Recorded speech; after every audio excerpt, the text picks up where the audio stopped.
Hello tout le monde et bienvenue dans cette vidéo de témoignage avec Lohan. Lohan, c'est un de nos élèves à Hello Prépa. Il passe les concours cette année. On a voulu faire une vidéo avec lui étant donné qu'il est passé en 2 ans de prépa de 240, ton score au premier étage mage, C'est ça.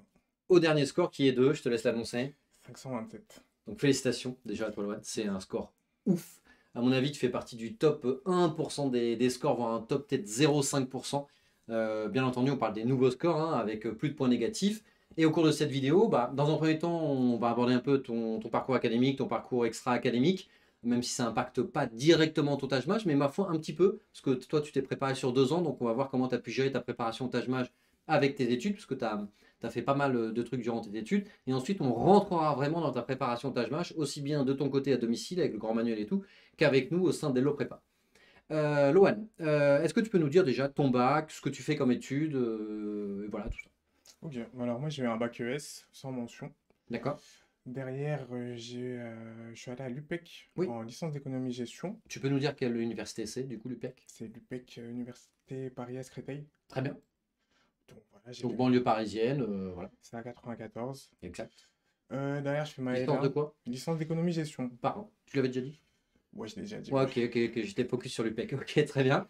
Donc je fais ma première année, derrière Covid, on est confiné. Derrière à la L2, il y a le couvre-feu, donc c'est une deuxième sorte, c'est un peu un deuxième confinement. Donc Ouais, je le vis assez mal. D'ailleurs, j'ai pas forcément des bonnes notes. ok, J'ai validé mon année, du coup, je valide pas, mais j'ai 8,6. ok, Avec 8,6 de moyenne, il faut dire que j'étais dans le premier quart de la promo. d'accord. Donc je me dis que c'est encourageant, que je vais retenter ma chance l'année prochaine et que je vais avoir des meilleurs résultats. Donc là, tu valides pas ta L2, Je hein. valide pas ma L2. Donc tu redoubles ta L2, Je ok. redouble ma L2, je fais des jobs d'été.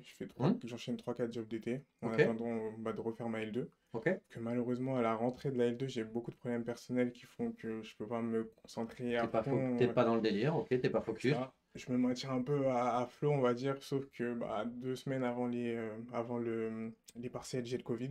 Un sale Covid, je peux pas bouger de ma chambre et Ok, du coup, j'arrive au partiel sans réviser. ouais. Et donc, je suis dans une situation où ça fait 2 fois que je rate ma L2. J'ai pensé à arrêter, à aller travailler, à faire quelque chose d'autre. Au final, j'ai réussi à me remotiver. Bravo à toi déjà pour ça. Merci. Du coup, j'arrive l'année d'après, je me motive, je réussis à avoir des bonnes notes, notamment 16 en statistique, 16 au partiel. Ça me motive, ça me prouve à moi-même que je suis capable de performer, d'avoir des bonnes notes à Ouais, l'école. quand t'es dans de bonnes conditions, avec un bon mood, que tout est aligné, bah ça se passe bien, quoi. C'est ça. Du coup, je valide ma L2 et je commence à me renseigner à ce que je vais faire l'année d'après, puisque Hmm, pas ma L3, mais les années de master, puisque je sais que l'université, c'est pas quelque chose qui m'a vraiment plu. ok, On parle du Taj-Maj d'accord. et Et c'est à ce moment-là que tu nous as au téléphone. c'est ça. Joachim me démarche au téléphone. Il me parle de la prépa. J'étais justement en recherche d'une prépa. Et du coup, directement, ça fait sens. Et je rejoins Hello Prépa pour commencer en septembre 2023, du coup. Alors, juste avant qu'on commence cette préparation en 2 ans qu'on détaille, donc, ce qu'il faut retenir, moi ce que je retiens, parce qu'in fine, tu as quand même un score de 523 au Taj Maj. C'est Tu ça. passes actuellement les concours, donc tu vas avoir les épreuves orales pour le top 3 le top 5 à venir. En tout cas, je te le souhaite, mais bon, les voyants sont quand même au vert. Tu tapes un énorme score, tout en n'ayant pas eu de mention au bac et en ayant redoublé 2 fois la L2. C'est ça, ouais. Donc, moi, ce que je retiens, c'est surtout qu'il n'y a pas forcément une corrélation entre les notes académiques et le résultat au Taj Mach. Moi-même, j'étais dans ce cas-là parce que j'avais 11 de moyenne en licence d'économie-gestion, et pourtant j'ai été admissible dans tout le top 3, le top 5, le top 10, avec un score, s'il était réajusté, j'aurais eu à peu près comme toi, 517, moi j'aurais eu. Donc tout ça pour dire qu'avec une bonne préparation, vous pouvez taper un énorme score, si jamais vous êtes bien encadré, bien accompagné, etc. Là, on a fait ton parcours académique. Je voudrais qu'on fasse une petite parenthèse qu'on a discuté en off, en dehors de la vidéo, sur tes expériences à l'international pour qu'ils aient un peu une vision globale de ton profil. C'est-à-dire mes expériences Bah, internationales. t'es parti, je vais pas Oui, dire la oui, oui, destination, je te oui. laisse l'annoncer, mais durant cette année de césure, tu as pu partir ailleurs. C'est ça, oui. Du coup, je valide ma L3. Derrière, je sais que je vais pas avoir forcément un bon master au vu de mes notes. Et du coup, je fais un choix. Je me décide. J'ai mon père au téléphone. On parle et on décide à ce que je parte à Shanghai pendant un semestre pour apprendre le chinois et me préparer au mieux au Taj Mahal. Trop bien. Donc, tu as un père qui est là-bas sur place. J'ai mon père, il est prof à l'université de Shatong, une des plus grandes universités chinoises, en partenariat d'ailleurs avec la plupart des écoles de commerce. Trop stylé. Et du coup, je me retrouve dans un campus de fou, 5-6 bibliothèques, des cantines, Starbucks, McDo, KFC au sein du campus. Ah, ça t'a parlé, hein. Ça, les fast-food. Non, je mangeais plus Enfin, chinois, je mangeais au local, début, tu nous mais... parles des médiathèques, des bibliothèques, des profs, et ensuite on parle du KFC, du McDo. C'est quoi ensuite? Non, mais du coup, les bibliothèques, on peut revenir aux Ouais, voilà. bibliothèques, Ah, ok. étaient ouvertes de 8h à Ouais, 22h. Du coup, j'étais vraiment dans des t'étais à fond, quoi. conditions optimales. T'as pu bien apprendre le mandarin un peu? T'as progressé? Ouais, j'ai progressé, c'était assez strict. J'avais 15 heures de chinois par semaine. Ok. Donc, Donc tu suivais des cours là-bas quand même. c'est ça. Bah, ouais, j'étais à l'université de Chatong, je suivais des cours de chinois là-bas. Ok.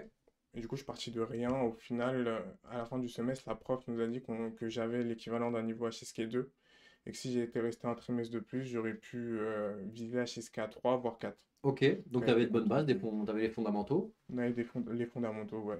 Et t'as commencé à réviser le Taj Mahal à partir de ce moment-là? Dès le début, ça veut dire que Chatong, c'est une grosse université. Elle a deux campus. Il y a le D'accord. campus de Minhang et le campus de Suchiarwei qui est dans le centre de Shanghai. Moi, j'habitais à côté du campus de Minhang.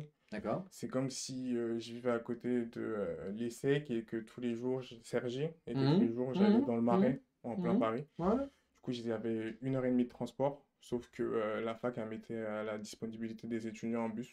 Donc, je prenais juste D'accord. le bus. Je Ok. faisais 1h30 de bus. Je me réveillais à 6h le matin. À 7h, je prenais le bus. De 8 à 9h, j'avais 3 heures de cours de chinois. Ok. Derrière, j'allais à la cantine et derrière, je révisais bah, toute la journée le tâche. Donc tu as fait, si je comprends bien, un an de préparation à distance en fait avec nous. Présentiel. J'ai fait, Bah, ouais. là, tu as commencé à travailler Ah oui, quand oui, tu étais cette à année. Shanghai. Ah oui, oui, oui. Donc là, tu étais à distance, mais tu étais chez nous encore ou Si, tu te j'étais chez préparais vous. solo? Donc tu as fait un an de préparation avec nous quand tu étais à Shanghai. C'est ça, ouais. Et ensuite, tu es revenu en France. Ouais. Et là, tu as fait un an en présentiel. Non, Alors, dis-moi, je t'ai pas suivi. j'ai commencé à me préparer avec Hello Prépa pendant ma L3, Oui. un an, Là, tu étais en présentiel ou tu présentiel. étais en présentiel? Derrière, je Et fais c'est ensuite que tu es parti. ah, ouais. Là, du coup, j'ai ma deuxième année, c'est là, en Ok. distanciel. Ok, très bien. Donc, j'ai inversé les deux. Ok, donc première année présentielle, deuxième année distancielle. C'est ça, ouais. Ta première année présentielle, donc tu as eu Joachim, donc tu as L3. Donc tu es en Ile-de-France, tu as eu Joachim au téléphone. Qu'est-ce qui t'a convaincu de nous rejoindre? Est-ce que tu cherchais déjà une prépa? Et pourquoi tu nous as choisi? Qu'est-ce qui fait que tu nous as fait confiance? Ça, je commençais à me renseigner en rapport avec le TAJ. J'avais des amis qui avaient fait une prépa, mais j'allais D'accord? plutôt me diriger vers leur prépa à eux. Sauf que Joachim, bah, je le connaissais, enfin, je vous connaissais déjà tous les deux, puisque bah, j'avais eu, via le Pass Culture, j'avais eu le droit de prendre le livre gratuitement. Ok? Et donc, je m'étais inscrit, il me semble, sur Internet pour avoir les sujets, les Ok? corrections des sujets. Ouais, Derrière, j'ai ouais, été ouais, bien démarché au sûr. téléphone. Et il a su me convaincre. Il m'a montré à quel point vous étiez expert. Et je pense qu'en termes de prépa, il n'y a pas mieux qu'Hello Prépa. Trop cool. Et il m'a convaincu. Et derrière, j'ai pas regretté, puisque c'est grâce à vous, en partie, que j'ai eu ce score. Tu as commencé en septembre, tu étais dans le groupe du lundi. Lundi, de 18 à 22, ça me faisait une grande journée. Je faisais 9h, 22h. C'était assez cardio. Je travaillais du vendredi au dimanche. D'ailleurs, je devais travailler le stage, la fac. C'était assez cardio, mais on a réussi à tenir. Donc, tu es monté progressivement au fur et à mesure. Tu m'as dit que ton premier étage match était galère parce qu'il tombait en plein entre tes partiels et tes contrôles continus. Enfin bref, il y avait à la fois tes contrôles continus, tes partiels et l'étage match et que ça faisait trop. C'est ça, ouais. J'ai eu mes deuxièmes CC. En gros, en Contrôle trois continu, semaines, ouais. oui, mes contrôles continus des trois plus grosses matières de l'UPEC, donc c'est COEF 18 sur 30. Ils tombent la même semaine. Derrière, j'avais une semaine pour réviser les partiels, sauf que j'avais le TAJ. Et Ouais. donc la semaine d'après, j'étais en partiel. Ouais, l'emploi du temps n'était absolument pas optimal. Donc là, tu te tapes un 240. Bon, après, ta préparation sur 2 ans, ça sert justement à ça. C'est que c'est un premier essai. Il y a quasiment personne qui a 400 dès le premier essai. Au moins, tu as les bases sur les fondamentaux. Qu'est-ce qui fait ensuite que durant l'année et demie qui suivait, donc pour les 3 prochains passages, tu es monté. Le troisième passage, tu avais combien, rappelle-moi? 393, Nouveau score. nouveau score. Donc 393 et ensuite 527. Donc 240, 393 et 527. Qu'est-ce qui fait que tu as progressé, selon toi, sur cette année et demie qui a suivi? Ma méthode de travail, c'est que avant, je voulais juste accumuler du volume sans forcément le corriger et j'accumulais les séries, les séries, les séries. Pourtant, c'est une erreur qu'on nous dit de ne pas faire dans la prépa. Mais j'ai fait cette erreur-là. Et donc à partir de septembre, j'ai commencé à mieux structurer mes révisions. Mhm. J'ai inclus d'autres éléments comme la lecture, puisqu'au final, le Taj Mahal, c'est un peu un examen de lecture et de gestion du stress, puisque en gros, pendant 1h40, les 5 premiers sous-tests, vous allez lire. Il n'y a que le test de logique où on lit pas. Ok. Et pendant les 5 sous-tests d'avant, vous allez faire que lire pendant 1h40. Et moi, ce qui se passait, notamment en compréhension de texte, c'est que bah, je lisais, mais sans lire. Je Ouais, comprenais pas ce que je lisais. ouais, t'imprimais pas quoi. Et du coup, j'ai fait un vrai travail de lecture, j'ai lu beaucoup de livres. J'ai vraiment travaillé la partie mathématique, puisque c'est sur celle-là qu'on peut vraiment plus progresser. Et Et en donc, quoi Hello Prépa t'a permis de bien progresser là-dessus? Est-ce que tu me parlais de la qualité des séries? Parce que moi, je t'avais répondu par rapport à ça, bah, pourquoi ne pas acheter des 6 livres et comme ça, t'as, je sais pas, t'as 10 000 questions. puisque les séries, notamment en calcul de qualité, elles sont pas illimitées. Et Hello Prépa, donc le grand manuel du Taj Mahal et Hello Prépa, sur le marché, il n'y a pas mieux. Parce que Hello Prépa, en gros, vous avez 18 séries dans le livre. Mhm. Et la prépa, je peux dire, la prépa, vous donnez combien de séries? Je sais pas, mais Donc, il y a plusieurs 10, dizaines, ouais. ouais, il y a 10 séries de calcul, plus 8 Taj Mahal blancs en plus. Donc, pour vraiment progresser au Taj Mahal, c'est simple, entre guillemets, sans être condescendant, c'est qu'il faut accumuler assez de volume de travail et maîtriser ce volume de travail tout en incorporant de l'inédit. Donc, si vous voulez maîtriser ces séries de travail-là, c'est que vous devez, et c'est ce qu'on nous apprend à la prépa d'ailleurs, c'est que moi, ce que je faisais et comment je structurais mes révisions, c'est que je faisais une série inédite. Mhm. Donc, que ce soit calcul, CM, la partie raisonnement raisonnement Mhm. argumentation Mhm. et la Logique. partie orthographe Ok. de expression, je les Ok. corrigeais à la main Ouais. dès que c'était une série inédite. Pour compréhension de texte, je faisais en sorte de bien appliquer la méthode de l'entonnoir et je corrigeais bah, en relisant les questions. Ok. Pour logique, j'écrivais pas non plus. Pour moi, ça n'a pas trop de sens. C'est plus j'essayais de comprendre bah, la logique en corrigeant. Ok. Et donc, par contre, les autres sous-textes que j'ai cités, j'écrivais au propre à chaque fois. D'accord. Est-ce que tu refaisais des séances que tu avais déjà effectuées dans le passé? Des séances. Ouais, enfin des séries. Est-ce Oui, que c'est ça. Et du coup, un mois plus tard, 2 mois plus tard, tu refaisais une série? moi, c'est plus fréquemment, c'est 3 jours après, je refaisais les Ok. séries inédites que j'ai faites. Je corrigeais à la main ou pas les erreurs que j'avais faites dans ces séries. Mhm. Une semaine après, je refaisais encore les mêmes séries. Et un mois après, je refaisais les séries que j'avais fait une semaine après. Et là, tu voyais vraiment ta progression où tu disais, bah, mon taux de bonne réponse augmente. C'est ça. C'est ça. Donc la moitié du temps, tu faisais enfin, du contenu inédit, comme tu dis, des nouvelles séries qu'on t'amenait chaque semaine. Généralement, à partir de vos retours de candidats officiels qui ont passé le Taj Mahal, comme on a un réseau très important avec les lecteurs du livre, on remercie d'ailleurs de tous vos retours. Ça nous permet de les inclure ensuite, soit dans nos livres, soit au sein de nos polycopias et de prépa. C'est ce qui fait, comme tu l'as dit, Lohan, que c'est méga quali. Donc tu faisais moitié nouveau contenu, moitié je refaisais des séances passées. C'est ça. Ok. Et tu as vu la progression instantanément une fois que tu as adopté cette méthode? Ah, pour moi, c'est la meilleure méthode pour progresser. Il faut à la fois faire revoir ce qu'on a fait par le passé et associer de l'immédiat. Puisque bah, si tu fais que refaire les séries que tu as déjà fait, bah, au final, quand tu vas avoir quelque chose que tu connais pas, tu vas paniquer. Et si tu fais que de l'inédit sans le corriger derrière et sans vraiment le maîtriser, bah, tu vas jamais vraiment progresser. Et donc ça fait 240, 393, c'est ça? C'est ça, ouais. 527. Euh, 527, il faut quand même, entre guillemets, en plus de connaître son cours, maîtriser les méthodes, il faut être méga rapide. Comment tu faisais pour gagner un maximum de temps? Tu nous as parlé de tes exercices de lecture pour lire les énoncés rapidement et que ça imprime instantanément. Est-ce que d'un point de vue méthodologique ou résolution, t'as des tips ou des conseils à nous donner? Pas d'ego déjà. Quand c'est pas une réponse, faut la sauter. Au bout de 30 secondes, si tu vois que t'as pas la bonne réponse, tu la sautes. Parce que des fois, on peut pas avoir une réponse directement, mais si on revient 5 minutes après, on va avoir la réponse directe. Ok. Donc, faut pas avoir d'ego. C'est que si vous n'avez pas une réponse, sautez la réponse, vous reviendrez après dessus. Et pour moi, le meilleur truc, c'est la meilleure chose à faire, c'est que dès qu'on fait une série, on met le chronomètre. Ok. Donc C'est toujours avec chronomètre. toujours avec chronomètre. Si Si vous... on fait par sous-test, tu vois, si on rentre dans le détail du Taj Mahal, Ouais.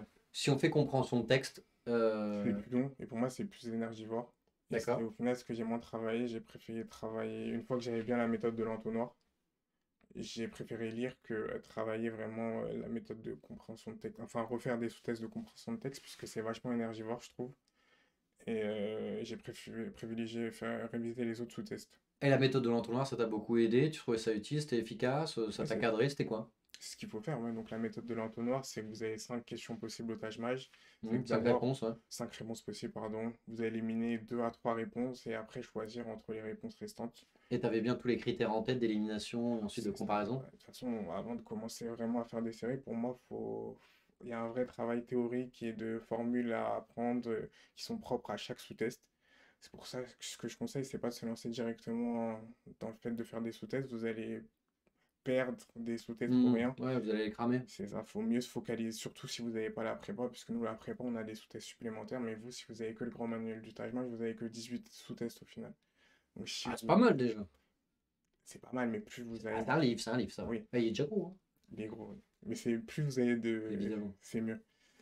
Donc, maîtrisez vraiment les bases du Taj Mahal, les formules propres au Taj Mahal, barycentre, Mhm. BPCM, ce genre de formules, les bases aussi, carré, cube, Ouais. chiffre premier, En calcul, tu connaissais tout là, la fiche à connaître par cœur avec les formules, les moyens quasi, mnémotechniques, les étapes, t'étais au taquet là-dessus. quasi. Et puis j'ai tellement fait série que c'était automatique au final. T'arrivais à reconnaître les questions quand tu commençais à lire une question, tu fais ok, je comprends, j'ai cramé un peu ce qu'ils veulent me faire faire. Ouais, directement. Après, j'ai fait tellement de séries que moi Ouais, mais c'est que... important. Ouais, j'ai fait tellement de séries. Pour vous donner une ordre d'idée, moi, je me suis préparé série de calcul. Parce que le sous-test calcul, c'est le sous-test qui nécessite le plus de travail. Oui, Et moi, je suis un peu allé trop loin, mais j'ai dû me préparer au total sur 500-600 questions de calcul. d'accord.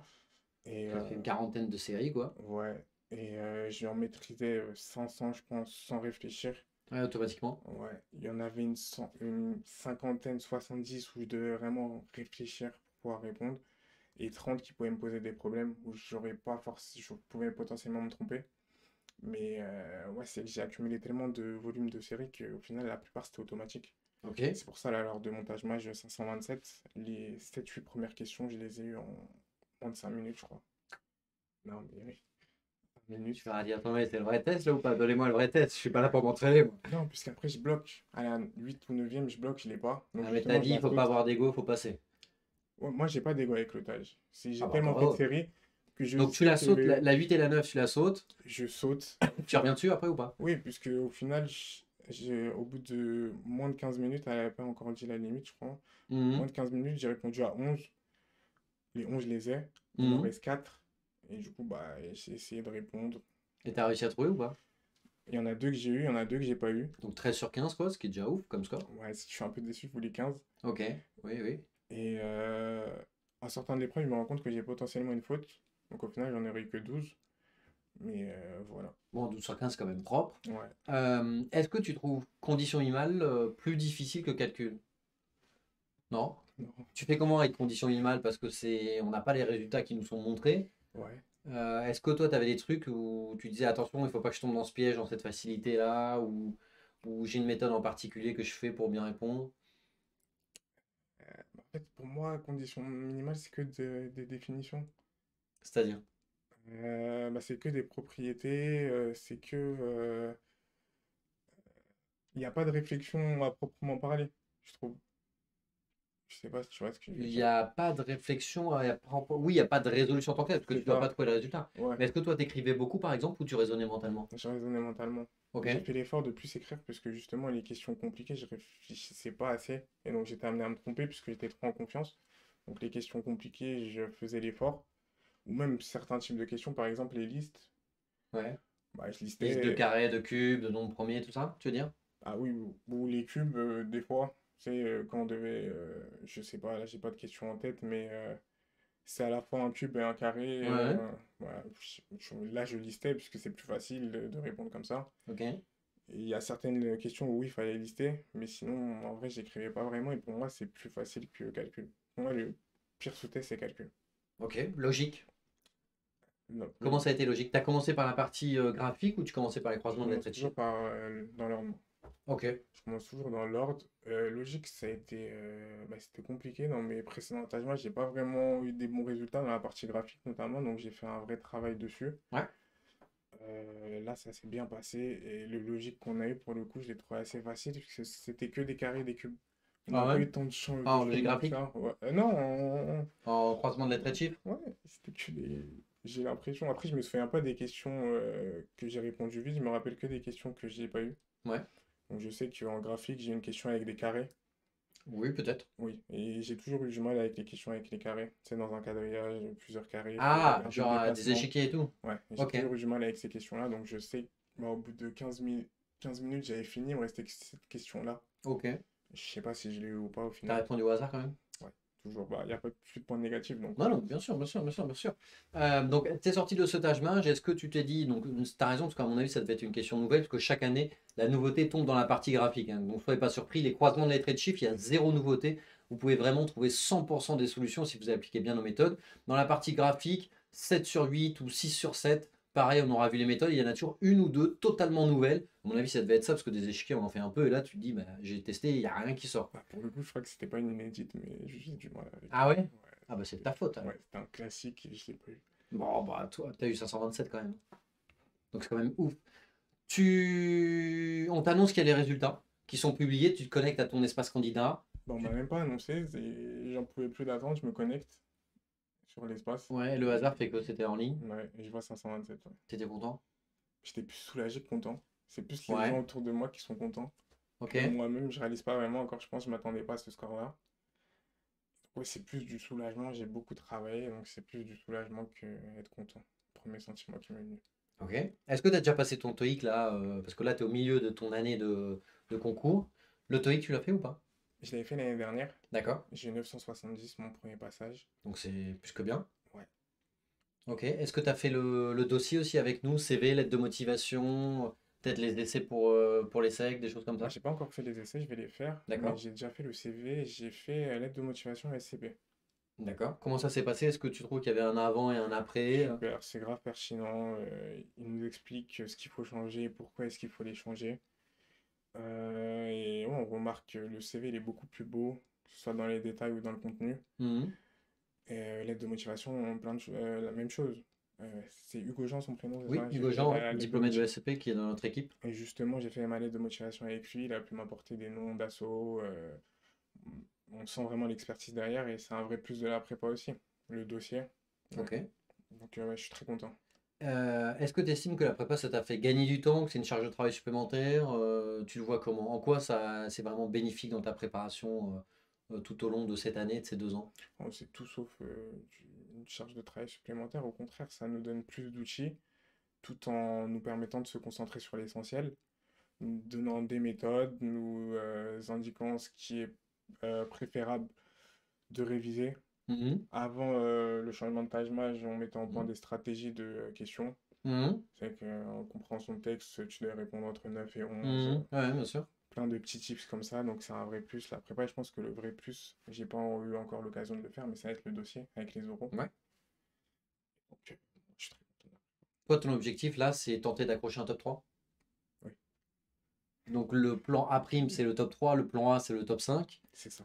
Ton école de rêve, entre guillemets, si jamais tu avais le choix d'en choisir une, tu prendrais laquelle?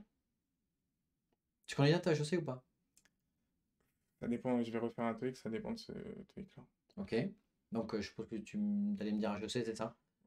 Et tout, le top 3, ça me va. Le SCP, je trouve que la manière dont il module les cours, tu peux faire ta césure à tel moment, je Mhm. trouve ça top. Si t'as le choix entre l'ESSEC et le SCP, tu choisirais quoi? C'est compliqué, les Battle? secs. Ouais, les secs, j'ai un peu de l'affect. Ma famille, elle habite dans le 95, donc toute ma vie, j'ai vu Cergy, j'ai été à Cergy, donc j'aime beaucoup Cergy. Donc ce sera compliqué, j'espère avoir ce choix-là. Ok. Donc je prendrai ma décision à ce Bah, on moment-là. va tout faire pour, hein, parce que tu vas candidater en session 4 pour les SEC et tu as candidaté en session 3 pour le SCP. C'est ça, ouais. Ouais. Elle n'est pas ouverte à la session 4, le SCP pour nous. Il me semble. Ah bah non, le SCP, de toute façon, tu candidates à la session 3 pour le SCP, la session 4 c'est pour les internationaux. Donc tu fais session 3 pour le SCP, session 4 pour les SEC, c'est une question de calendrier. Tu as eu 527 au Taj-Maj, tu as eu 970 au TOEIC, et ça, et C'est tu ça, comptes le repasser pour l'améliorer. c'est ça. Le dossier, du coup, on a déjà fait CV, lettre de motivation. Tu vas faire les essais de l'ESSEC avec nous, là, je pense, courant mars. Si jamais tu avais un dernier mot avant de conclure cette vidéo à donner à celles et ceux qui nous écoutent, qui vont passer le Taj-Maj, qui sont peut-être comme toi, qui préparent sur 1 an et demi, 2 ans, donc ils vont passer une première fois leur Taj-Maj, ou même ceux peut-être qui nous regardent à la rentrée, c'est-à-dire en septembre-octobre, et qui vont le faire sur 1 an, qu'est-ce que tu leur dirais pour maximiser leur score? Bah là, je sais pas, je pense que je suis le meilleur exemple pour vous montrer que c'est possible. Je suis passé de 240 à 527. C'est que du travail. Si je l'ai fait, c'est que vous pouvez le faire vous aussi. Si vous avez des questions, enfin, si vous rejoignez la prépa, si vous avez des questions, Arnaud et Joachim, ils sont là, ils sont disponibles H24 pour vous parler via WhatsApp. Euh, Croyez en vous, c'est le plus important, c'est ce qui m'a beaucoup freiné. Il faut croire en soi. Croyez en vous, c'est possible.